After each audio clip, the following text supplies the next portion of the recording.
So I'd like to pick up where I left off yesterday.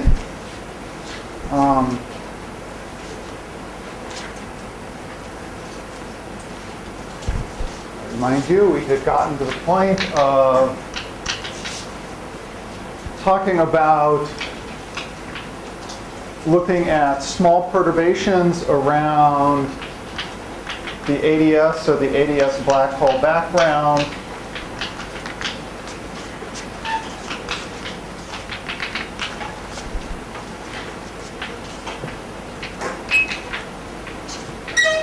So writing the metric as a known solution, and I'm specifically thinking about either of these two cases, plus a perturbation. It's a completely straightforward exercise. Take that, stuff it into the action, expand. There's no first order variation because we're expanding around a solution, but there is a quadratic contribution which in general is a bit messy, but specifically to talk about shear viscosity, it's sufficient to consider a perturbation that just has a single non-zero metric component and everybody else equal to 0, in which case a short exercise shows you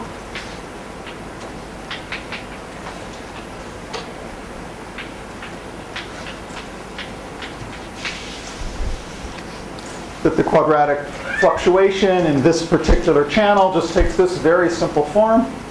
Just looks like a scalar field. It's variation. Equation of motion, you can just read off from looking at that.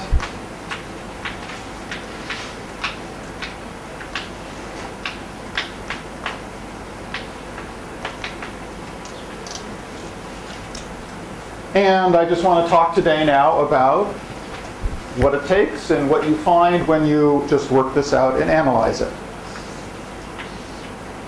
So the backgrounds we're expanding around have complete four-dimensional translation invariance. Translation invariance in what you should think of as the Minkowski space coordinates. So this is a differential equation which will have solutions that have non-trivial variation in the radial direction, which is what we need to keep track of, but we might as well get rid of or simplify all the dependence on the Minkowski coordinates by just doing a four-dimensional Fourier transform.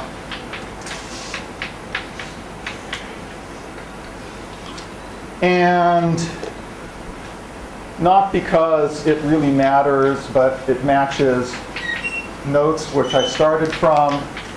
I'm also going to switch from the radial variable that I've used up to this point, where the boundary of the space-time is at r equals infinity, to an inverted coordinate that I'll call z. That's just a minor convenience.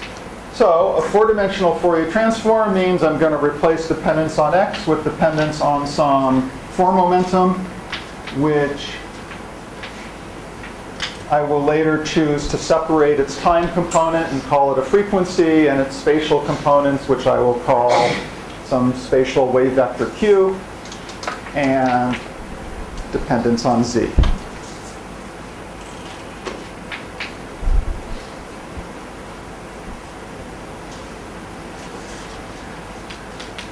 A function of this form that's going to satisfy this differential equation. Well, this is a linear equation, so I can rescale that function, so I can just think of it as being some mode function, being some solution which I've normalized in some convenient fashion, however I want, multiplied by an amplitude. And so I just want to write it that way. I want to write this as some sort of mode function, a non-trivial function of z, also depending on my form momentum p, but now I'm just going to write that as a subscript. multiplied by some amplitude, which also depends on p. So this is called the mode function, and this is just an amplitude. Does this transformation at the point KRFH make sense?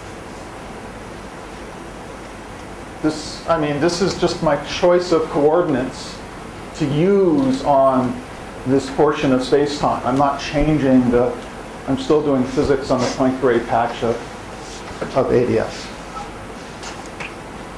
Okay, so before we actually look at that, solutions to that equation, what do we want to do with it? We're going to want to find solutions to this. We're then going to want to plug it back into the gravitational action because the part of the basic dictionary relating gravitational quantities to field theory quantities said that the gravitational action viewed as a functional of boundary values of fields is the generating functional for correlation functions in the field theory. And so we are simply going to be applying that.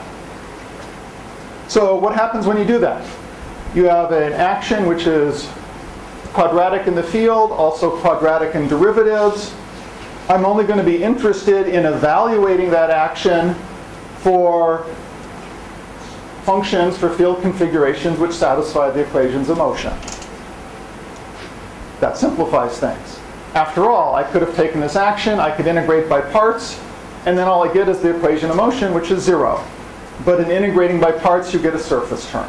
So when you evaluate the action on a solution of the equations of motion, the only thing it contributes is that surface term, and it will involve just one derivative, because I was integrating by parts. Okay, so just to write what I just said in words.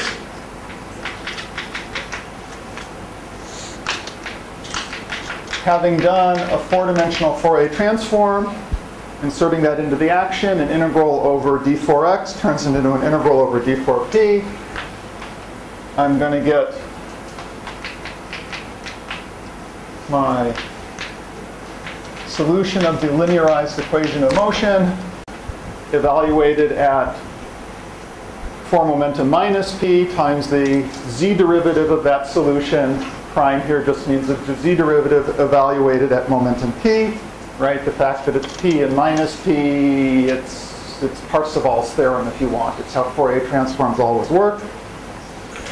But from making my change of variables and doing the integration by parts, there's a factor of 1 over z cubed, and all of this is to be evaluated in the z goes to 0 limit, because this is the boundary term that was really sitting out there at the boundary of space-time. If phi is factored in this form, I can obviously just hide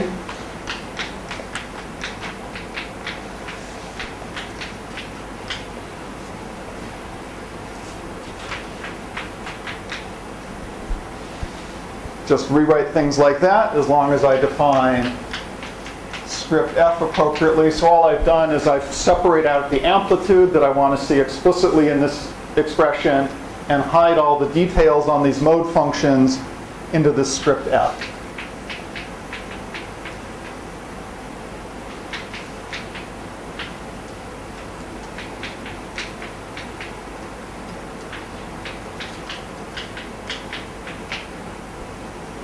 Good.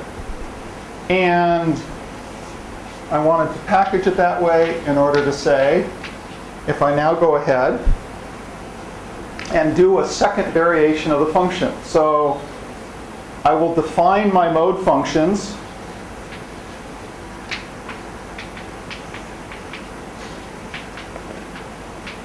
so that at the boundary they approach 1. Therefore, what I call the amplitude here really is the boundary value of this function. And that's what the dictionary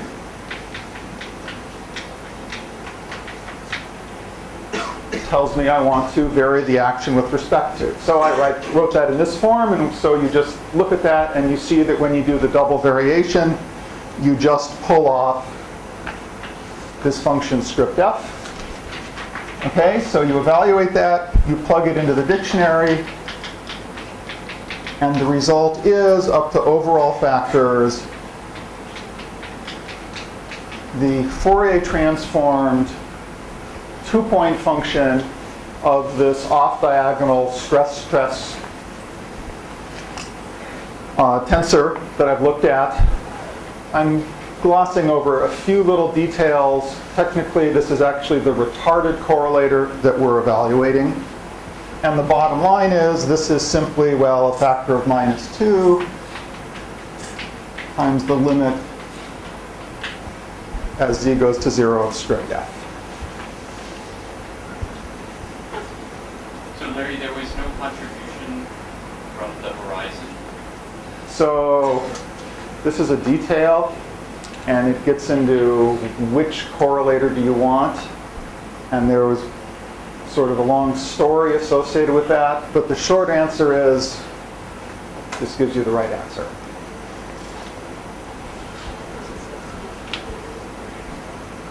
We can talk about that some more. It's a tricky subtlety. Okay, I just want to emphasize, so far, I haven't really specified what background I'm expanding about. I did assume in saying that I get this simple form of the equation of motion, simply that the metric in the coordinates I'm using is diagonal. That's the only assumption. But now let's actually get specific.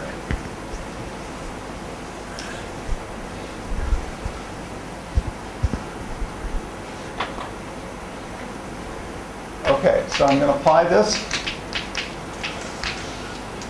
specifically to the ADS black hole case. Why is the factor of -2? Conventions. And I believe I have it correct, but I'm not even going to stake my life on it. So if we have lots of time, it would be instructive to do the zero temperature case first. In pure ADS, you get a differential equation that's a nice differential equation. Its solutions are Bessel functions. You can do everything sort of completely analytically, and it's a nice warm-up. But I really want to talk about the non-zero temperature case, so let's just go to that directly. So the functions in the metric depend on the position of the horizon, which is the same thing as depending on the temperature. Just to make what I write look nicer, let's choose units in which 2 pi times the temperature equals 1. With, of course, an implicit kb here, which nobody sensible writes. All right, so that's just choosing units. There's no loss of generality there. And I will now do something which I used to get irritated by, which is to make yet another change of radial coordinate, because it just makes the particular equations look a little bit easier. So having switched from r to z just so I could write that formula over there, I'm now going to switch to u, which again is an inverted radial coordinate, but it just behaves like 1 over r squared. It's an irrelevant detail. Okay, but when you do that, write out the actual components of the inverse metric for the ADS black hole. You can just read them off from the metric the way I had it written the other day. Write out this equation. Replace space-time derivatives with their Fourier transform variables. And what do you end up with? Well, it has to be a second-order linear differential equation. So for this mode function, not like that. There's a second derivative term. There it is. There's a first derivative term. And a short exercise will show you that the coefficient is this. The first line you chose twice by t equal to 1. Yes. T has a dimension. There's no other dimension. I mean, dimension equal to 48. Right. So this is just defining my units for measuring energy. If you want, you could restore factors of 2 pi t in everything I write just by doing dimensional analysis. So I did this just to make what I write look simpler. You have taken L equal to 1, right? L does not appear. Yeah, let me just say it that way. L does not appear in any of this.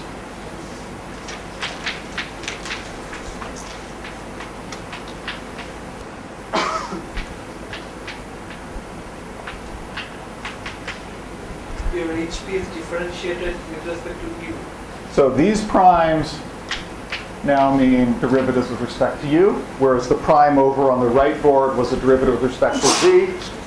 F here is the function that, you know, either multiplied or divided terms in the metric in going from pure ADS to ADS Schwarzschild. Having chosen this coordinate, f of u is simply 1 minus u squared.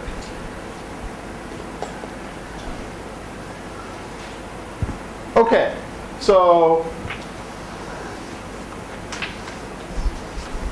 nice second-order linear equation. You can look at where it has singular points. You can ask, is this something standard that whose answer is some special functions you're familiar with? And unfortunately, the answer is no. But if our goal is to extract the shear viscosity, go back to the Kubo formula, and it says you need to know the correlator, the stress-stress correlator, but specifically evaluated at 0 wave vector and in the limit of frequency goes to 0. So for the purpose of extracting shear viscosity, it's sufficient to think about Q and omega small compared to 1. A little more physically, I mean small compared to the temperature. That really defines the scale on which it's meaningful to say your frequency is either large or small. Okay, well in that limit, that just says this term is a small perturbation compared to the other two. Now roll up your sleeves, do a little work, and you will find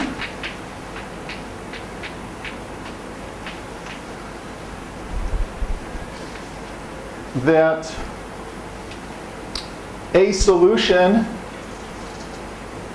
is just what I wrote here, 1 minus u squared to an imaginary power minus I omega over 2.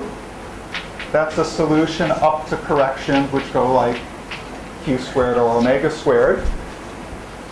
And that's good enough for my purposes. Now this is a second order equation. It has 2 linearly independent solutions. This is just one of them. It is the one which satisfies, first of all, equaling 1 when u equals 0. That's just a normalization. Much more important, it is the one which looks like an incoming wave. So this is independent of P? No, P, let me put it up here, the 4-vector P, I've simply separated into time and spatial components. So this is specifically looking at very long wavelength, low frequency. All right, to just say it again, this solution is up to this order, satisfies the equation, so does this complex conjugate. All right, but take these solutions, multiply by a 4-dimensional plane wave, look at its form, and clearly one solution describes a wave that's moving toward the horizon, one solution is describing a wave that's moving away from the horizon. So this is a physical input, right, that says the physics of relaxation, which is what we're trying to learn about, has to be associated with perturbations falling into the black hole horizon, not with stuff coming out of the horizon. So omega squared minus q squared f. And Yes. how come omega and q were not on the equal footing in your solution? Q doesn't appear in your lowest order. Well, because q squared is multiplied by f, and f vanishes at the horizon. So is this the behavior near the horizon, or is this behavior everywhere in the limit of small omega and q? The latter. So in that limit, this is a solution everywhere, all the way from u equals 0 up to u equals 1.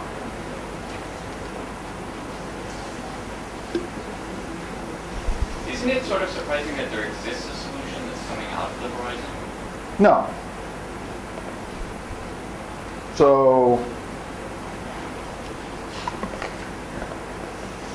say it lots of ways, right? Go back to discussions of general relativity when you first meet the Schwarzschild solution. And then you learn that that only covers a patch of the maximally extended spacetime, and if you look at better coordinates, you can have a black hole into which things can fall, or you can have a white hole. And classically, perfectly fine classical dynamics, you know, it's just time reversal. So I could have said it that way. This is a time reversal invariant equation, so if there's a solution in which stuff goes in, there must be a solution in which stuff comes out. So it's really my choice of the physics that picked out the solution I'm interested in. So it's coming out of the past horizon. Yes.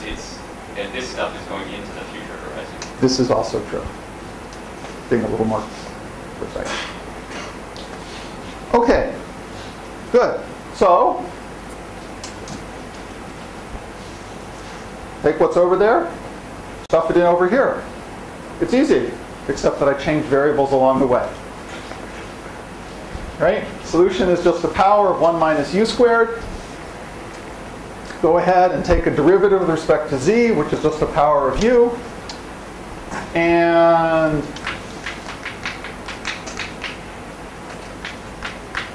what's easy to see is that when you do the derivative, you bring down a factor of I omega. All right, so this function script f, which really has the important information, goes for small frequency linearly in omega, has the same prefactors we've had before, and the factors of 2 you can check. And I'm now restoring factors of 2 pi t, so I write my answer in a form that you can look at more easily. All right, and again, up to order omega squared. Good. Read off the answer.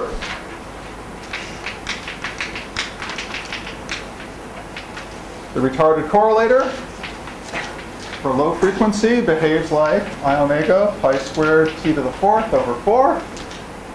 And go back to the Kubo formula for viscosity, where, well, we've seen that Kubo formula written in several different forms. We saw it written in a form where the viscosity equaled the omega goes to 0 limit of the correlation function, which is really measuring essentially mean square fluctuations, which is not the retarded correlation function. But all these different forms of correlation functions are related. If you choose to write it in terms of the retarded correlation function, that very same expression says transport coefficients are related to the slope of the retarded correlation function at 0 frequency. Well, it goes to 0 at omega goes to 0, so it can't just be the value of it. For those who know the language, another way of saying that is the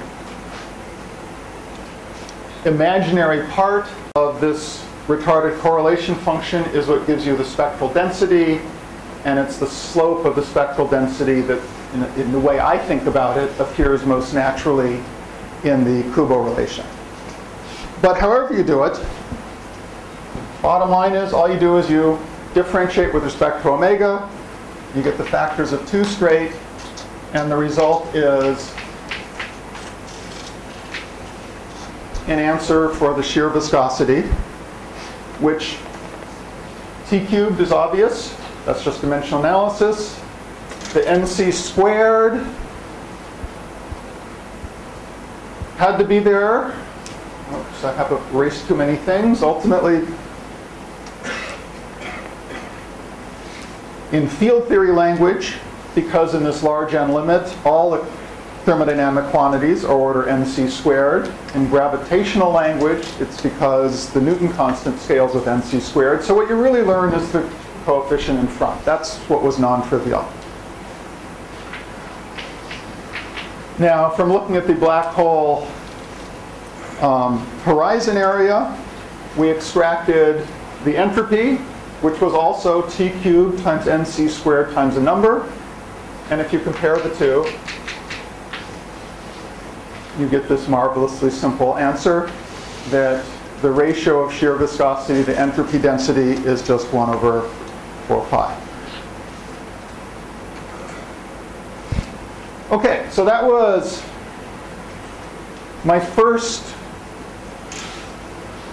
run through of a calculation starting from the gravitational description, which gives you this dual description of an interesting, strongly interacting field theory and extracting interesting information that tells us about relaxation, tells us about perturbations, equilibrating in response to equilibrium, because after all, that's one way of thinking about shear viscosity. It's telling you about how hydrodynamic fluctuations, specifically fluctuations in momentum density, relax in the long wavelength, long time limit. Is the equation e over is equal to 1 over 4 pi? Is it an exact equation or an approximation? I mean, in the setup I've described, it's exact. In fact, it's exact in a much broader class of theories. Any theory that has a dual gravitational description that only involves pure Einstein gravity, this is what you find for 8 over s. But wouldn't you get something like order 1 over 8 terms? Well, so this entire discussion is in the limit in which the physics is correctly described by classical Einstein gravity. So that's NC arbitrarily large, lambda, it took coupling arbitrarily large. If you want to relax either of those two assumptions, then certainly there are corrections. Till the end, you still have the temperature present in the expression for beta. So what was the use of choosing such a? Just to make this equation look a little nicer. That's it. That's it. Okay. That's only. So this calculation is still for black brane, right? Yes.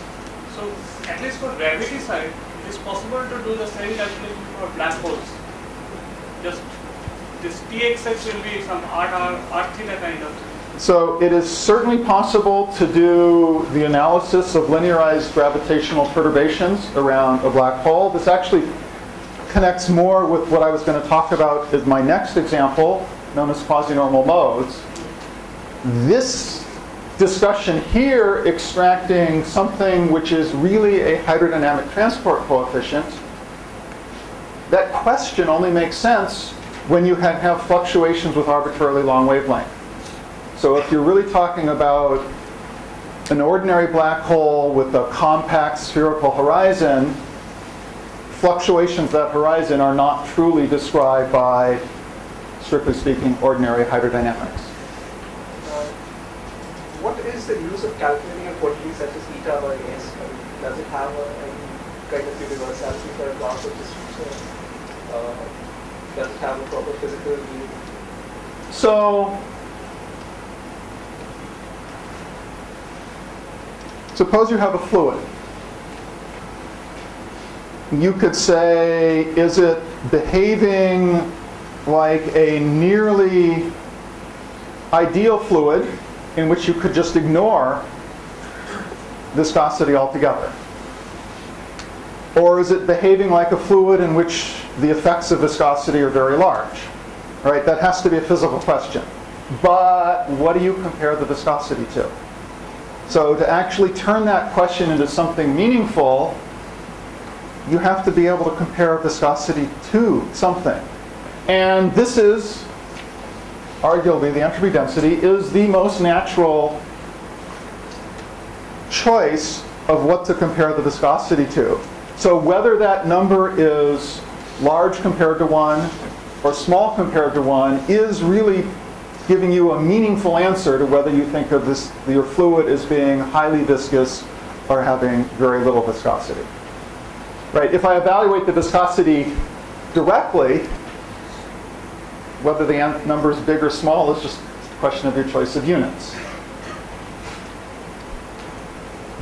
Sorry, I think this result means something like it's the smallest possible viscosity you can have. Good. So there has been an enormous amount of discussion saying, how does this compare to results for other fluids? I just said that theoretically, for some wide class of theories which have gravity descriptions, you get the same answer. Now,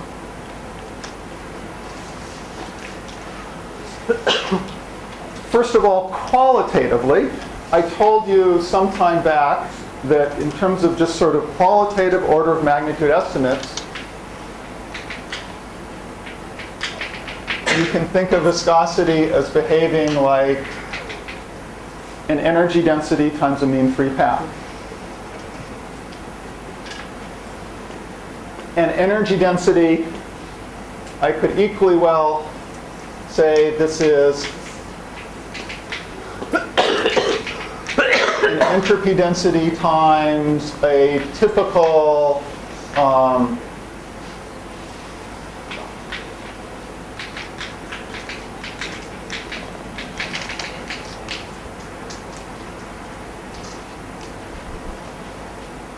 so at the hand waving level, if I divide by entropy density, you expect this ratio to behave like a mean free path times a typical energy of your excitations. Well, I'm writing things for relativistic theory, so I don't really need to distinguish whether it's an energy or momentum. I probably should have said momentum from the outset.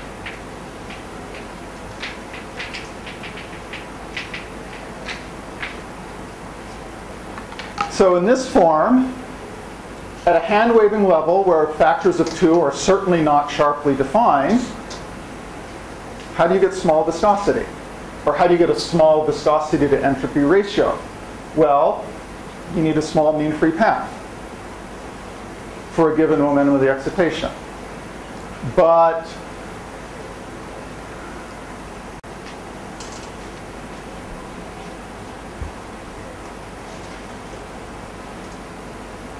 imagine you watch your excitation propagate for a distance of a mean free path and ask what's its momentum. The uncertainty principle gives you a limit on how well you could know the momentum if you can only watch it propagate for a small distance. So the uncertainty principle basically says that this product can't be small compared to h bars. And if I had restored h bars in this formula, there would be an h bar there. So this is a hand-waving argument that says you should expect that it is impossible to have any system with viscosity to entropy density whose ratio is substantially smaller than this. All right? That's not the same as saying it's a bound. Now you can also go experimental. You can look at air. You can look at any fluid you want. And you can say, what fluids do we know about experimentally that make this ratio as small as you can? And this ratio turns out, I believe, to be smallest when you look at liquid helium. Quantum fluids near the lambda point, at which point their ratio is within an order of magnitude. Yeah, so I don't have this in front of me, so don't hold me to any details at all. But for helium, you get some sort of curve. You know, there's sort of a transition, and you know, it gets within an order of magnitude of this result. but it's bigger.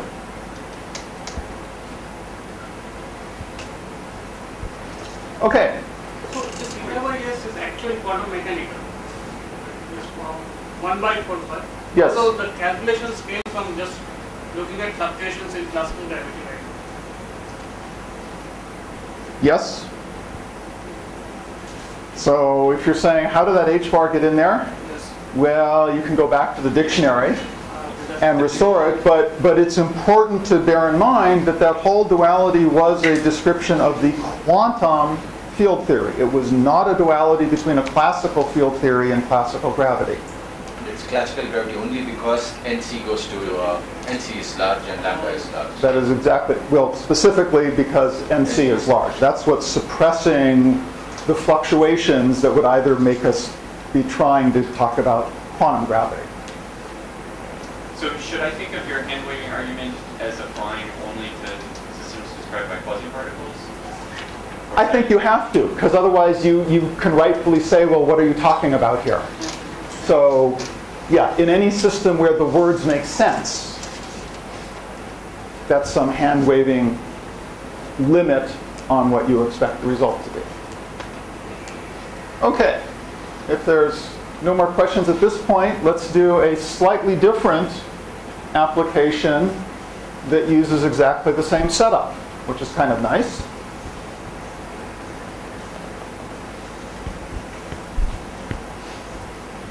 All right, so to extract the viscosity, just to recap, I was interested in finding solutions to the linearized perturbations around my black hole solution. I was specifically interested in finding solutions which were non-zero at the boundary, because I can interpret that non-zero boundary value as something which is acting like a source which I vary with respect to get correlation functions. That's fine. But suppose you want to do something else. Conceptually, imagine you have your box here. This is now a field theory description. You have a box of your hot plasma described by your field theory. And suppose you just shake it a little bit.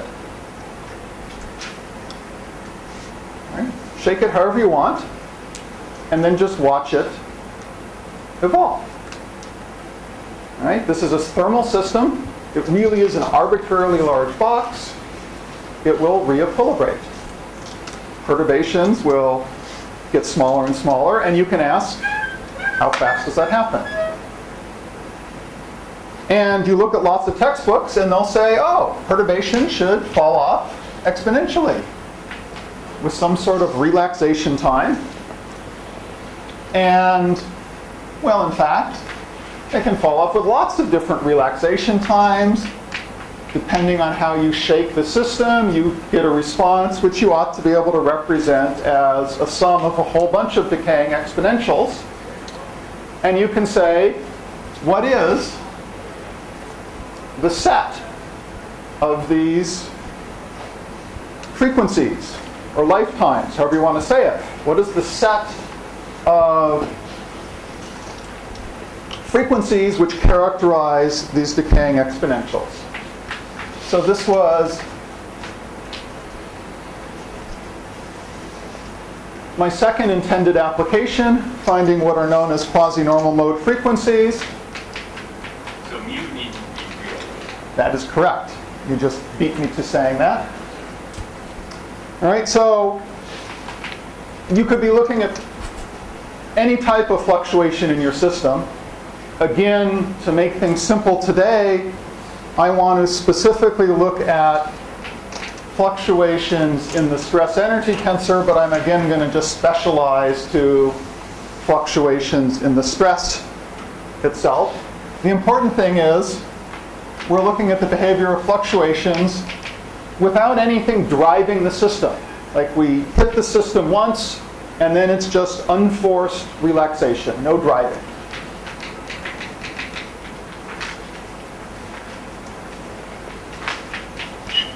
That means we want to find solutions, which I can again factor into some mode function times some amplitude, but I now need solutions which vanish at the boundary.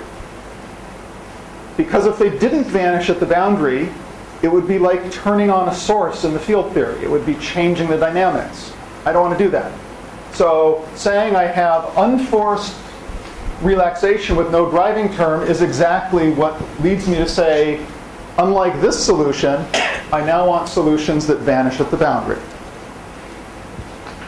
Right? No source. I still want solutions as z goes to 1 that are incoming to the horizon.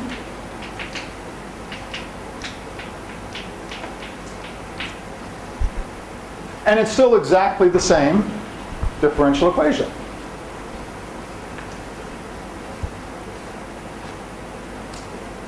And now I do have to work harder. For this case of a 5-dimensional ADS-Schwarzschild solution, what I've now described amounts to an eigenvalue problem. For any value of q and any value of omega, there will be a solution which, say, satisfies incoming boundary conditions at the horizon. For generic values of omega, though, it will not vanish at the boundary. So if it satisfies this condition, it will not satisfy that one. But then as you dial the frequency omega, you hunt around, and for certain values of omega, you'll succeed in satisfying both boundary conditions. But it's important to appreciate, as Matt just asked, that when you say dial omega, nobody told you omega had to be real. All right? So I want to look at that equation where omega is an arbitrary complex number. So I can just write it as real part plus imaginary part. And it's sort of unfortunate that I wrote that as omega instead of mu because they're exactly the same. I have a question. HP z going to 1 or u going? Well, both z and u were inverted radial coordinates. So write it however you want. This is still the horizon and that's still the boundary. Okay. I can't write anything analytic. That operator is not Hermitian. That's why it has complex eigenvalues. That operator with these boundary conditions is not Hermitian, right? You cannot say whether, just from looking at the differential equation, you haven't actually defined the inner product that you need to ask whether you have a Hermitian operator. Okay, so the results, let me just try and say this more clearly. So what are the results going to be? The results are going to be some discrete set of frequencies, but the spatial momentum, or the wave vector, is whatever you want. So you pick the wave vector, you go solve this eigenvalue problem I've described. For every choice of q, you'll get some spectrum of quasi-normal mode frequencies. So, for example, right, real omega, imaginary omega here. I should have written this as e to the minus I omega mt t, just to pick some sort of generic value of momentum, which is not small. What do you find? You find one solution, which is the solution with the smallest imaginary part, sitting right there on the imaginary axis. But you find a bunch of other solutions, which approximately look like this.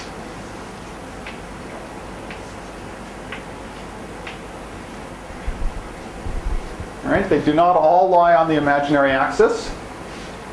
And there's a reflection symmetry, which is easy to understand. But the most important thing is there's this gap. So that tells you that any perturbation at this value of spatial wave vector relaxes with the decay rate that's just set by that distance right there. Now you can say, how does that change as you change Q? And so as Q varies, this whole picture varies. But what I wanted to highlight is if I just ask what happens when Q goes to 0, well, this lowest quasi-normal mode moves upward as Q decreases and ends up being right there.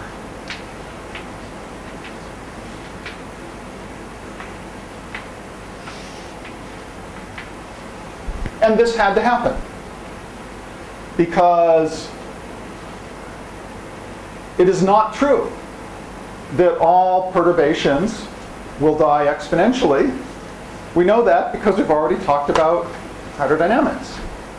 So fluctuations with arbitrarily long wavelengths should be described by hydrodynamics. That means there have to be quasi-normal modes whose damping rates vanish as the wavelength goes to infinity and the frequency goes to 0. And that's all this is showing you. Okay, so that all nicely fits together. I kind of like talking about this just because if you go to typical introductory solid state or condensed matter book, you know, they'll be talking about things like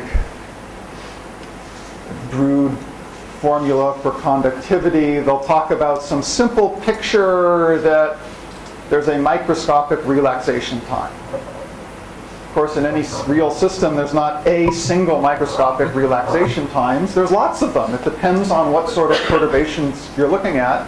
It's pretty unusual to be able to just sit down and calculate them.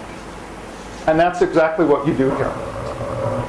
All right, more formally, the entire retarded Green's function, the whole response function, you can write as a linear combination of exponentials that wiggle precisely the way these quasi-normal modes do.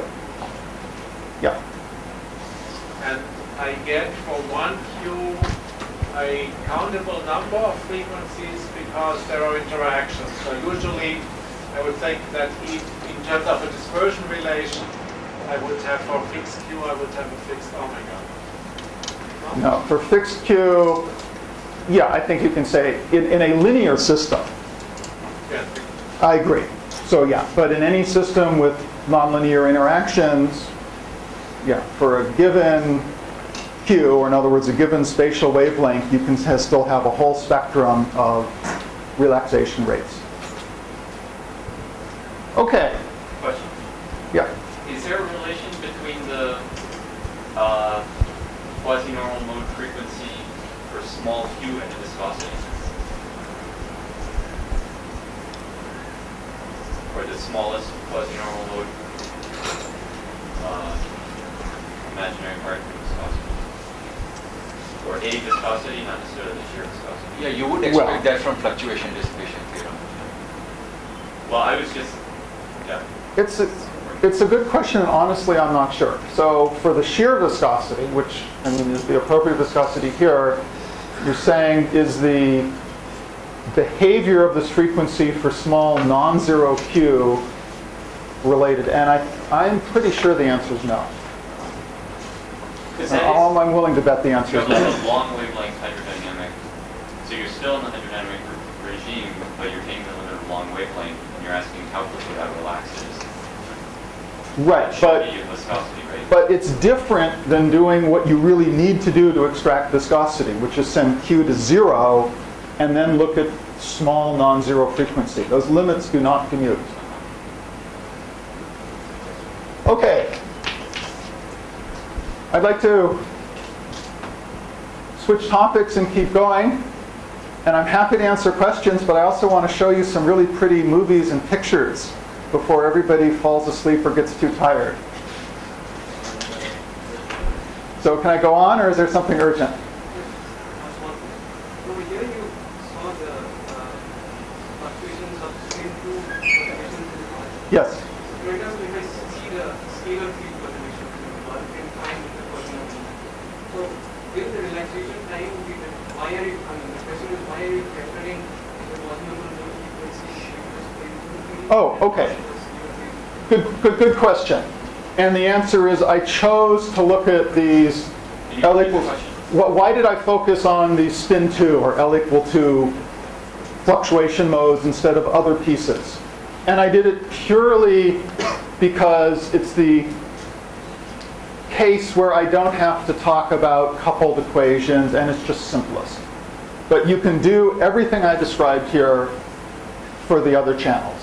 Is there any reason why you expect a particular spin mode to dominate over the other? Dominate. It's not, I wouldn't say it's dominating. It's a question of what perturbations you're looking at.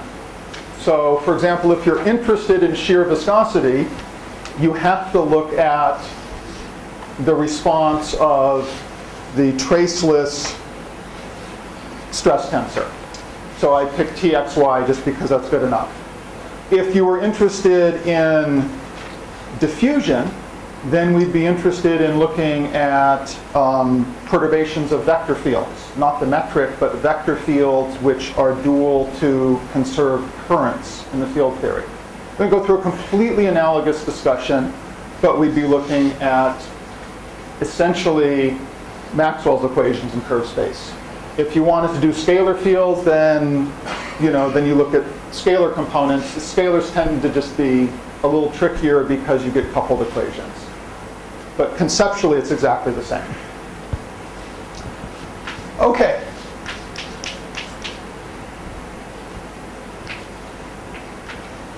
I mentioned yesterday that a last application that I hope to talk about is an example of, again, something nice and physical you can think about, which is you've got some system you're interested in studying its response, and you simply shoot a projectile at it.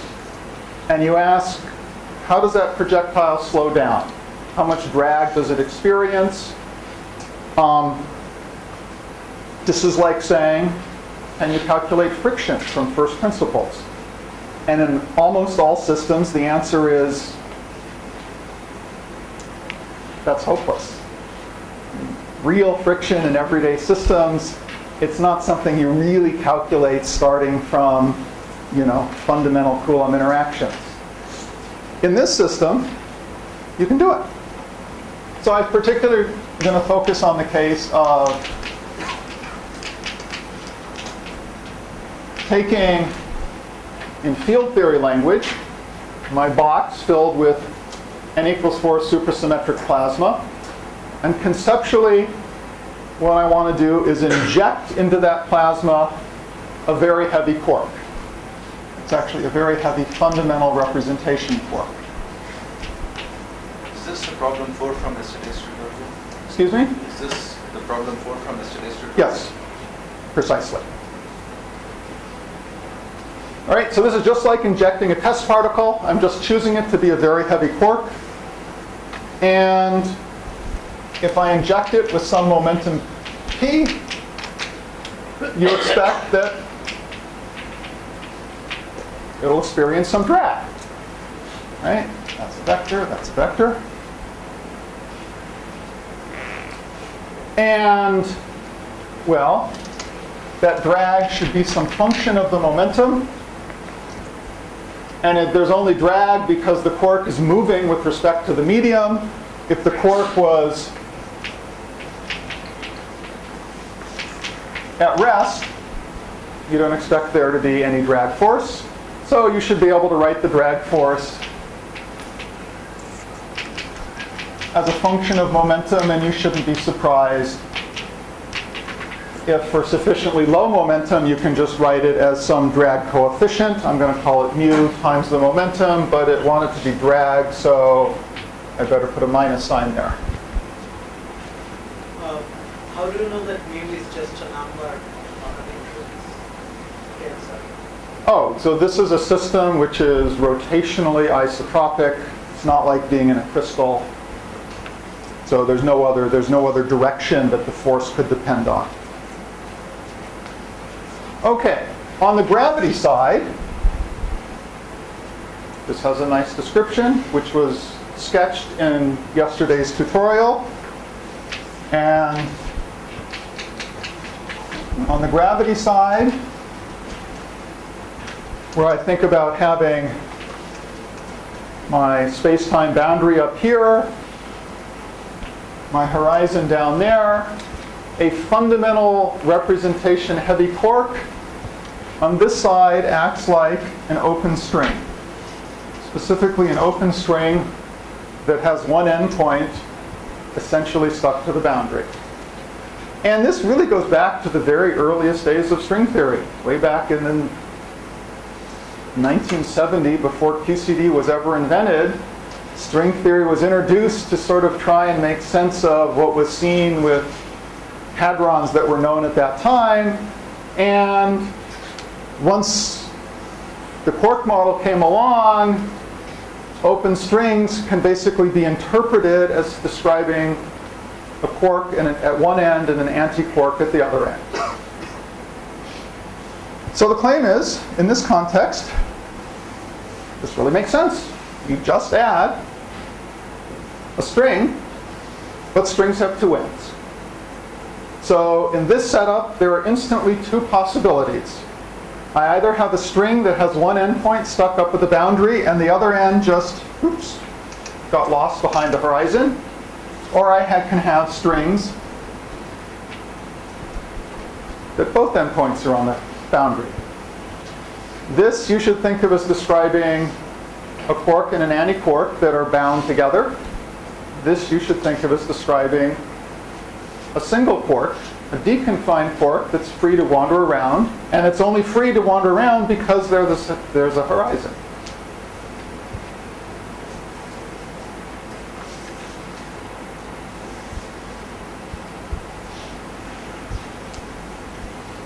Is there an analog of baryon possible? Yeah, but it's a much more complicated discussion, which I don't want to get into.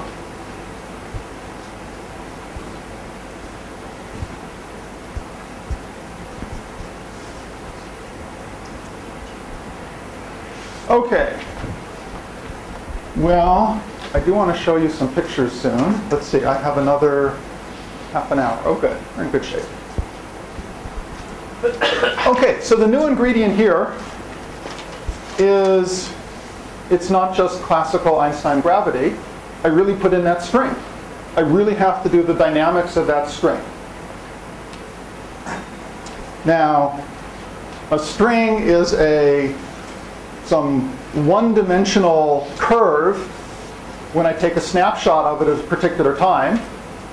But that's the same thing as saying, as it evolves, that string describes a two-dimensional surface in space-time, referred to as the string world sheet. And string dynamics is defined by an action, which is really simple. You take that two-dimensional surface in space-time, you write an action, which is simply its area. Let me just write it this way first.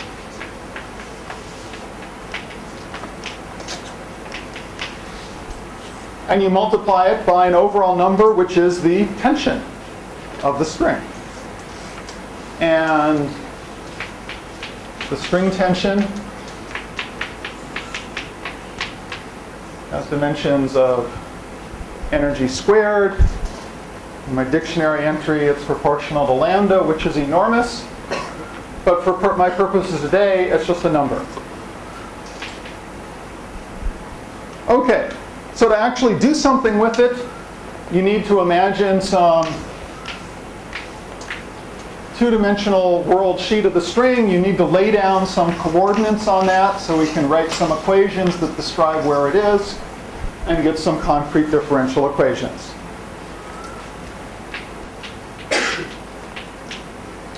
So the position of any point on the string world sheet, say that position there, I'm going to describe by having one coordinate, I'll call it sigma, which labels lines running one way.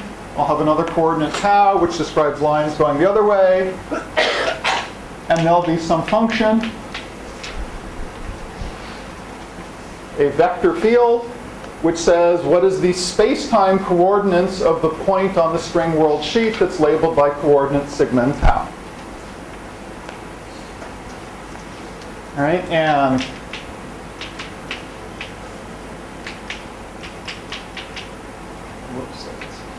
tau. And just to let me use shorthand, I'll use dots to denote derivatives with respect to tau and primes to denote derivatives with respect to sigma. And now you have to say, how do I write an expression for the area element on that world sheet? And all it is an integral d sigma d tau multiplied by the two-dimensional volume element. And I will choose to write this as gamma. So you can define a two-dimensional metric on that string world sheet.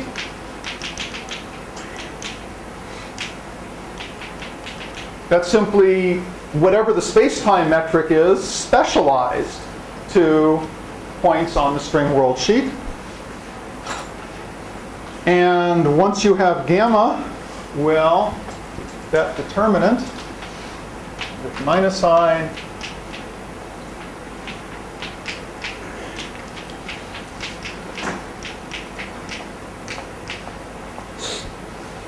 is nothing but this. And so having said things which maybe seemed a little bit abstract, here we finally have something concrete. We have a vector field that we're going to vary. It's a vector, so this dot product right here is contracting two vectors using the space-time metric. So that'll depend on the fact that, well, I'm going to be interested in evaluating this when that space-time metric is describing an ADS black hole, and likewise for the squares of each of these vectors. Okay, but you can lay down coordinates on that string world sheet however you want. You might as well use your freedom to choose those coordinates to make your life easy.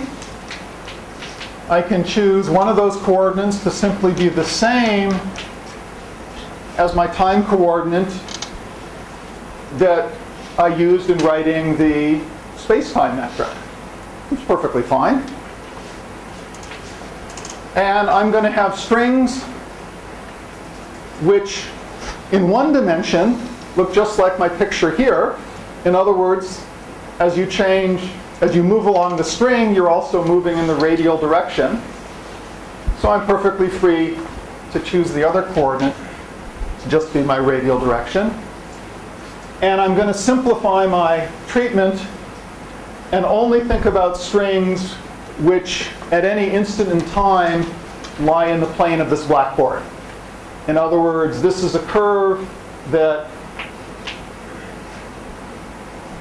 well, so effectively I only need to pay attention to a single spatial coordinate. That's just a simplification, but it's good enough for describing projectile motion when my projectile is just going in a straight line. By choosing these coordinates, are you not breaking the reparameterization invariance of action? I am using the reparameterization invariance of the action, which allows me to make any of a vast array of choices I want. So, yeah, having made these choices, that reparameterization invariance will no longer be manifest, but I'm not doing anything wrong. It's like doing gauge fixing. You use the freedom to make gauge transformations to impose a gauge fixing condition of your choice. Okay.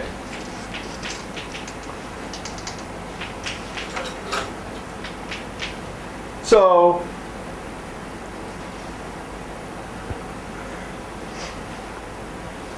x mu is supposed to tell me the space-time location of every event on the string world sheet for a particular value of tau, which is the same as t, and for a particular value of sigma, which is the same as r.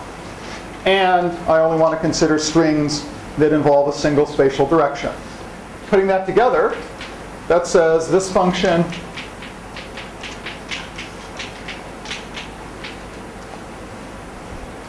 has these components. In other words, the time component of x is just t. The radial component, which I'm numbering as the last of my coordinates, is just r. there's just one other non-trivial coordinate, which is little x, which is some function of r and t. So right, this is coordinate 1, 2, 3, and 4. Okay, now you have to do a bit of an exercise. You take this, you plug it in here, you turn the crank. You're going to do that exercise. At least you will if you do the tutorial problem. All right, I'll help you out a little bit. If you just evaluate this induced metric itself,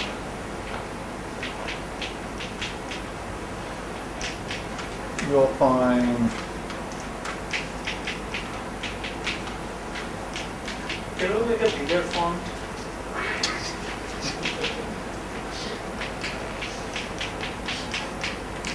I will endeavor to write bigger. Okay. What you're supposed to see there is just that it's pretty simple. It involves, so everything non-trivial is now hidden in just one single function, little x, which is a function of r and t.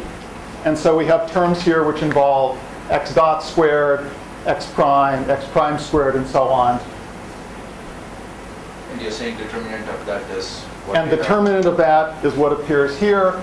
And the function h, which is sitting here, is, again, just another way of writing that same function that appears in the black hole geometry, but in the coordinates that's written here. It's just that. Sorry for not writing it bigger. Okay. So take the determinant, get a result. Go ahead and vary the action. Get some equations of motion. And what are you going to find?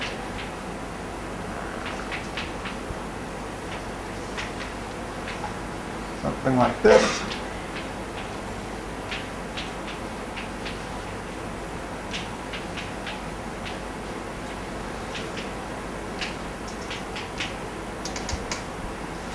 And, well, I don't know, maybe I'm making it too easy for you. But when you go ahead and you do the determinant, square root of gamma here is just this determinant of gamma. I just don't want to keep writing determinant. 1 minus h inverse r squared x dot squared plus h r squared prime squared.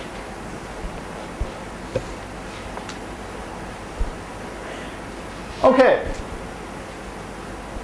Some differential equation that has r derivatives, and has time derivatives, and has lots of solutions, which are describing anyway some string could be wiggling around here on the plane of the board. So let's make our lives easy. Let's look for simple solutions. Now, what is that? Given the way I introduced this, I talked about it as if I was going to find a solution where I inject my heavy quark, it experiences friction, and it slows down. And you can find those solutions, but you've got to work, because those solutions have real time dependence. The same physics can be extracted by doing a slightly different experiment, which is to simply grab onto your projectile and pull it at a constant velocity. Force its velocity to be constant, which is the same thing as force its momentum to be constant. And then just measure how hard you have to pull as a function of how fast the projectile is moving. So that's a nice steady state problem, non-equilibrium steady state physics. And it's a lot easier because that means the time dependence of the solution is trivial.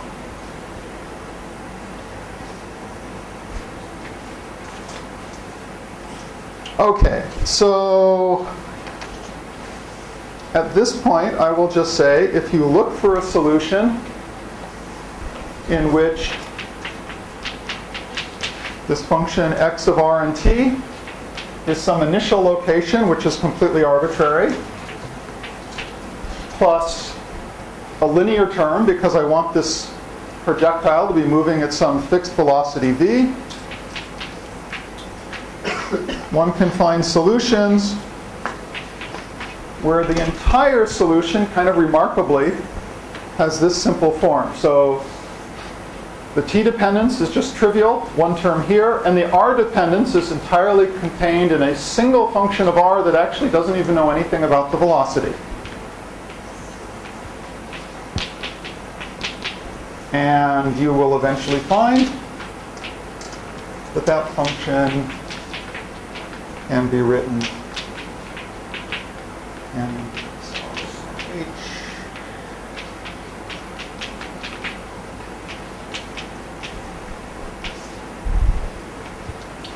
in this form.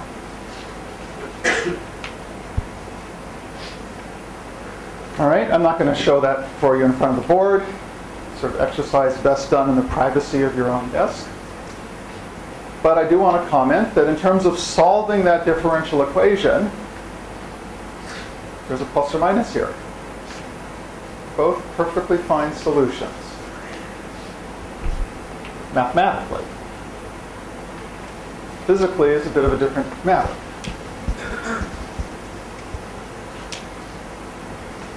And the f of r here is just a function of r and h. It's just a function of r, and if you go plot f of r as a function of r, it looks something like that, where this is 0. And so, in terms of the actual string, if I have a heavy quark here, moving at velocity v,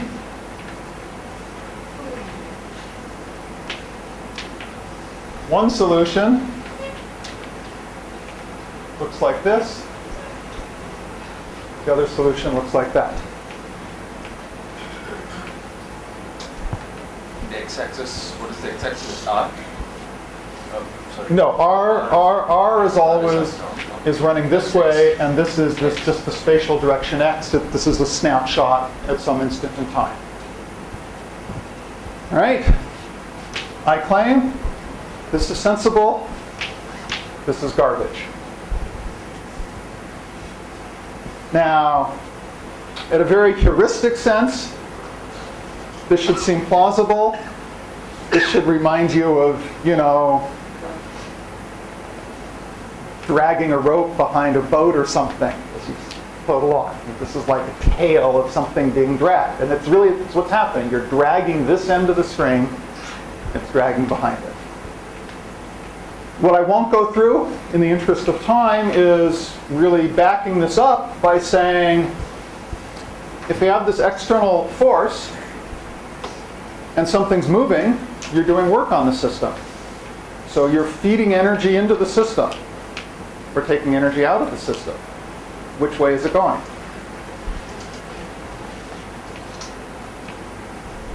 Part of the tutorial was to check that and to show that in this solution, you really have energy flowing down the string toward the horizon. That makes sense. In this solution, you have energy flux coming out of the horizon, flowing up the string to the boundary. That doesn't make sense. And to wrap this up, you look at the size of that energy flux, and you discover that the time derivative of momentum,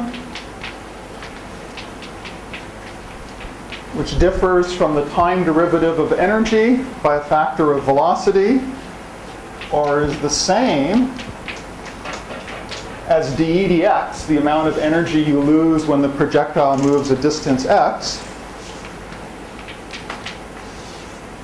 is minus mu times mv over square root 1 minus v squared, which for a relativistic system actually looks like minus mu times the momentum, where mu is pi over 2 square root lambda t squared over the mass of the projectile, given the way I wrote it.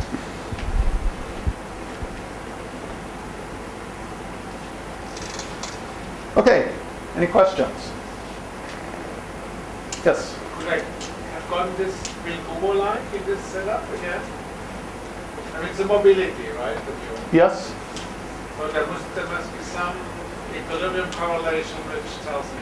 Yes, absolutely. Would that be easier or more complicated? I think it's more complicated than just doing what I did here. However, that is a natural lead-in to saying, of course, if there's drag, let's go back to the unforced case. Right? If you've got some system in which projectiles experience drag, that's dissipation. If you were to really measure the position of that projectile carefully enough, if you were to follow it a long enough time, eventually it will come into thermal equilibrium. At which point we're just discussing Brownian motion. It should be wiggled around. There should in fact be some fluctuating stochastic force. So if you can calculate the dissipative part, you could have also naturally said, can you just roll up your sleeves and calculate the fluctuating stochastic force? That's more involved, but in a very nice bit of analysis that was done by Derek Tini and Jorge Castleberry-Solano. And the short answer is, it all works. It's beautiful. A little tidbit on that is that if the projectile is moving fast, if it hasn't yet equilibrated, it doesn't have to be well described by simple Langevin dynamics. And they actually calculated fluctuations in the longitudinal momentum, which are different than fluctuations in the transverse momentum. If you want to describe that directly, you actually need Fokker-Planck dynamics, not just Langevin. Yeah? Wait, so even if the thing is moving at a... I would have thought that green Kubo would apply for the situation where it's moving very little, and then you're comparing that to the Brownian motion without an external force. Right. So if your goal was simply to extract this coefficient mu, you can extract that from an experiment where the momentum is as small as you want. So it's very close to equilibrium, and it is so just that's linear response. But this answer, I mean, we didn't get an answer. We got the full p dependence, and the whole thing was linear in p. And that's... So that wasn't an approximation. Correct. And that is not obvious at the outset. Not at all.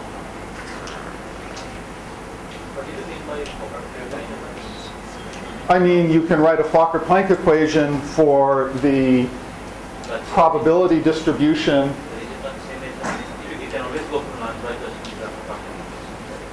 You can go from Langevin to Fokker-Planck, but I can write Fokker-Planck equations which do not come from a simple Langevin equation. Not just Fokker-Planck equations are always for Markov system, and then you can always write down an alpha equation for Maybe I should just say, I don't know how to do it in this case if the momentum is not small. But my understanding is... No, then there is no green Kubo. Yeah. Okay.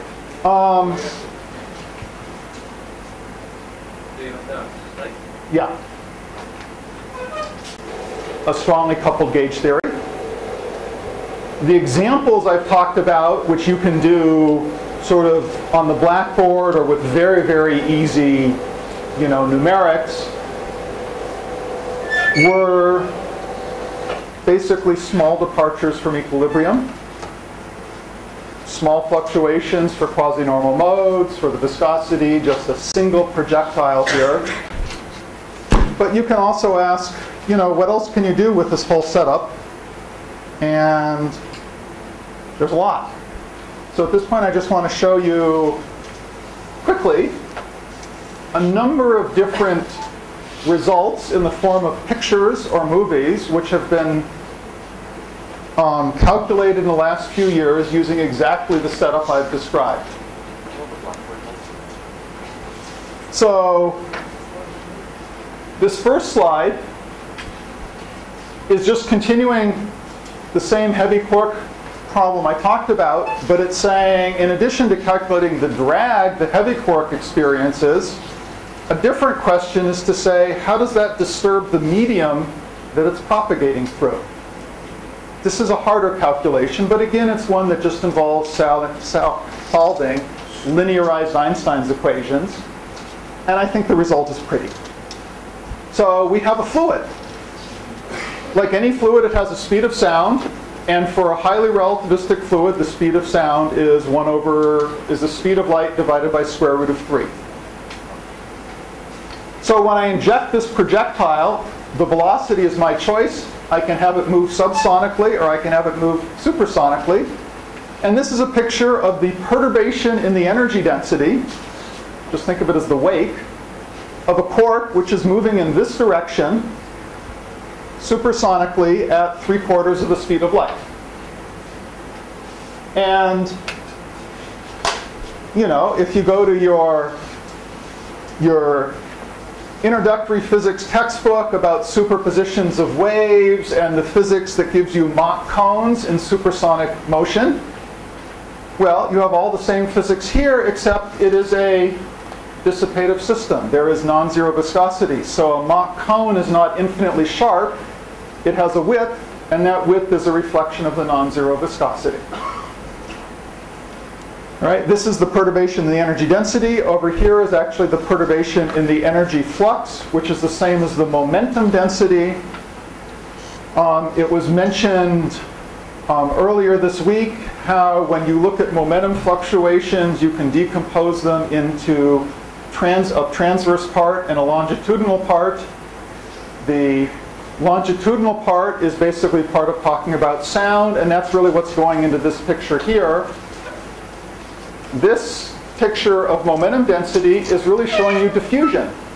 This is a perturbation in momentum density behind the quark, whose width is growing with time as a square root of t, just like you always have with diffusion.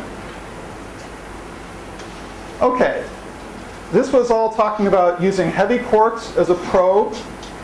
You can also do light quarks. I think I won't talk about this now in the instance of time.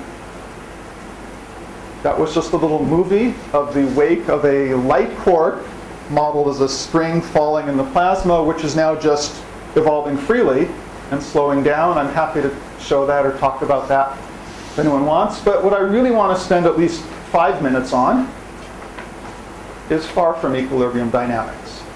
If you have a technique that lets you do complicated, strongly coupled, strongly correlated dynamics, well, asking about equilibrium is the easiest thing, always. Asking about near equilibrium is the next easiest thing.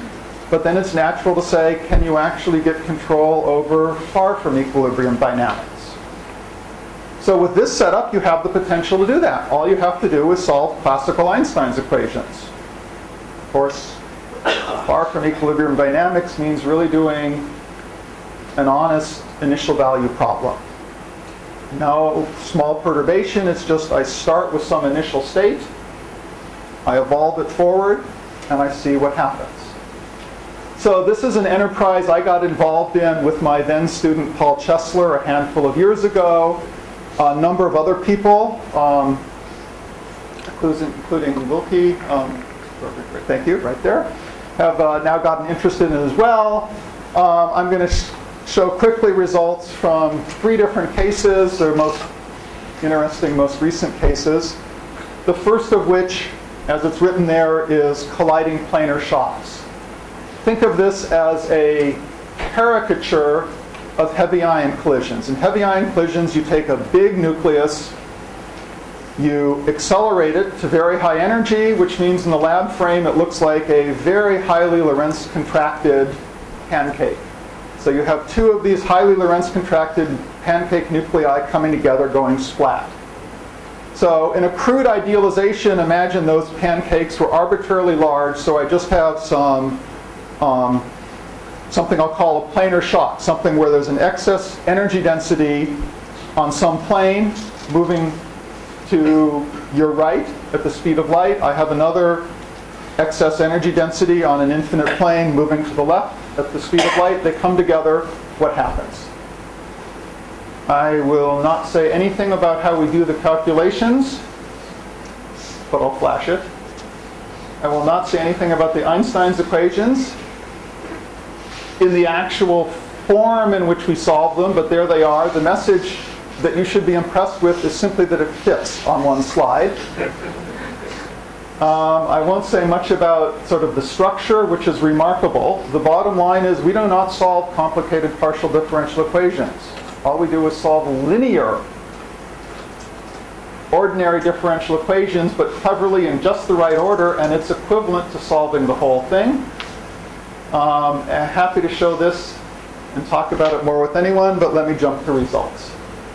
So here's a picture of energy density, which is extracted from the behavior of the time-dependent geometry near the boundary for this colliding shocks case. Time is running forward. The longitudinal direction is running that way. So here at early time, this is the excess energy density of two shocks coming in. We've just chosen a Gaussian profile for that energy density. That was just our choice. That choice has a width, which is being measured essentially in units of the energy density, the surface energy density of the shock. But as you can see, these are fairly thick shocks coming in. They go boom, stuff happens. And then as you go forward in time, you see some energy density coming out, moving rapidly in one direction. You see its mirror moving rapidly in the other direction, but you see a lot of energy deposited in this region in between the two outgoing maxima. So you can analyze that in various ways. You can look at the energy flux as well as the energy density. This is just looking at half of it, so the stuff moving to the right. An interesting thing is the maximum, the energy flux is actually moving a little bit slower than the speed of light. This line here is a 45-degree line showing the speed of light. This is at a slightly different slope. It's actually going slower. More recently, spurred both by Wilke and his collaborators, as well as my collaborators Paul's figuring out how to really improve our numerics, we can do much thinner shocks than we were able to do several years ago. And so here's a case where the thickness of the shock is much, much smaller. You see much sharper profile of energy density coming out, moving very fast down one direction or the other, but you also see this attenuating pretty dramatically because of all the energy density that you don't really see so clearly here, but it's been left behind in this region in between the two separating outgoing maxima. So can we talk translational rates in the other two directions? Yes. So is it all cases 2 plus 1 problem? In terms of the equations that you're solving, it's 2 plus 1 dimensional. Right? I mean, it's the 5D Einstein's equations, but 2 of the dimensions are trivial. Okay, this is the same thing just as a colored contour plot from overhead, because it's pretty. This is the same thing as a sort of line movie, showing the shocks coming in, going out with energy density left in between. And I think I won't say anything more about that. You can get more quantitative. One of the virtues of this whole setup is the holographic description is valid on all scales. Hydrodynamic descriptions are only valid on long length scales, long time scales. How long is long? What's the edge of the domain of validity of a hydrodynamic description? You can't really answer that question just by studying hydrodynamics. You need to be able to compare hydrodynamics to some more fundamental description. And that's one of the nice things you can do here. We have a description that's valid at early times, valid at short distances, but you can match it to its hydrodynamic description at late time and see how well they compare. this actually has relevance for the actual modeling of heavy ion collisions, where you have to start and just hope that a hydrodynamic description is good. Okay, but let me switch gears to something more recent and computationally more demanding. So the last example, as Matt just said, things boil down to 2 + 1 dimensional PDEs. This is an example which you're actually doing 3 + 1 dimensional PDEs. So the framework here is to emphasize this theory on long time and distance scales is described by hydrodynamics. It's a fluid. But that means in addition to having boring solutions where the fluid is nearly at rest, it should have all the complexity of fluid mechanics. There should be situations which describe turbulence. And it's interesting to say, how do you see that coming out of Einstein's equations? You don't think about Einstein's equations as telling you about turbulence, but this duality says everything about turbulence can be encoded in studying the right solutions of Einstein's equations. All right, well, here's a setup in 2 space dimensions, just because it's easier. Initial conditions have, this is setting up what's called a 2-stream instability. I've got fluid moving upward on these blue stripes, fluid moving downward on the red stripes, with very small perturbations added on top of that mean flow. And I'm going to plot, so you roll up your sleeves, you solve Einstein's equations, you extract from the near boundary behavior the stress energy tensor. From the stress energy tensor, you extract the fluid flow velocity. And in 2 dimensions, the interesting thing is to take the curl of the flow field, which gives you the vorticity. In 2 dimensions, it's a single scalar quantity, which is a nice thing to plot. Here's a movie, if you can see it, of the vorticity. And at least for those close enough, it looks pretty dark. There were stripes initially. They start getting distorted. So blue is vorticity that's positive, or in other words, vortices going clockwise. Red is vorticity that's negative, or in other words, vortices going counterclockwise. Equal number? Sorry? Equal number? Yes. Yeah, 0 mean vorticity. Okay, I could run that again, but I'm over time, so let me just keep going. This is just some snapshots. Now, turbulence, well, let me come back to that. Turbulence, there is long been studied for a long time. It's believed that in at least driven steady state, fully developed turbulence, there are power laws that go back to Kolmogorov. Really seeing power laws over a large range of scales is hard, but this is at least, well, this is the best we can do today, and I'm impressed that it works as well as it does. I should have emphasized this is not my work. This is work of Paul Chesler, Hong Lu, and Alan Adams.